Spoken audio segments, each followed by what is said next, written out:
Hey guys, welcome to my new mini blog. সকালবেলা উঠেই তোমাদের সাথে এনভায়রনমেন্টটা শেয়ার করছিলাম। তারপর আমার যেটা খেতে একদমই ইচ্ছে করে না, মায়ের বকা শুনবো না বলে খাই, তো সেটাই খেয়ে নিয়েছিলাম।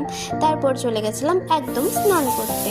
তো স্নান টান ছেড়ে আমার গোপুসোনাদেরও স্নান করিয়ে নতুন উলের জামা পরিয়ে দিয়েছিলাম, আর ওদেরকে একটু রোদ দেখাতে নিয়ে এসেছিলাম। ওদেরকে কি মিষ্টি লাগছে না? আমার তো ওদের দেখতে খুব ভালো লাগছে। তোমাদের কেমন লাগছে অবশ্যই কমেন্ট করে জানিও। তারপর চলে গেছিলাম আমার ব্রেকফাস্টটা কমপ্লিট করতে। তো ব্রেকফাস্টে ছিল ডালিয়ার সাথে মুসলি, এটা খেতে আমার খুবই ভালো লাগে। তারপরে কিছু সময় পর আমার লাঞ্চটা তোমাদের সাথে শেয়ার করছিলাম। তো লাঞ্চে এগুলোই ছিল। তারপর বিকেলবেলা এই প্র্যাকটিক্যাল পেজ শেষ হয়ে গেছিলো, ওগুলোই কিছু কিছু জিনিস আনতে গেছিলাম। দেন আমার বানানো তোমাদের একটু রুটিটা শেয়ার করছিলাম। জানি রুটিটা পোড়া ছিল, তো তাও ফার্স্টবার বানিয়েছি, কেমন লাগছে বলো।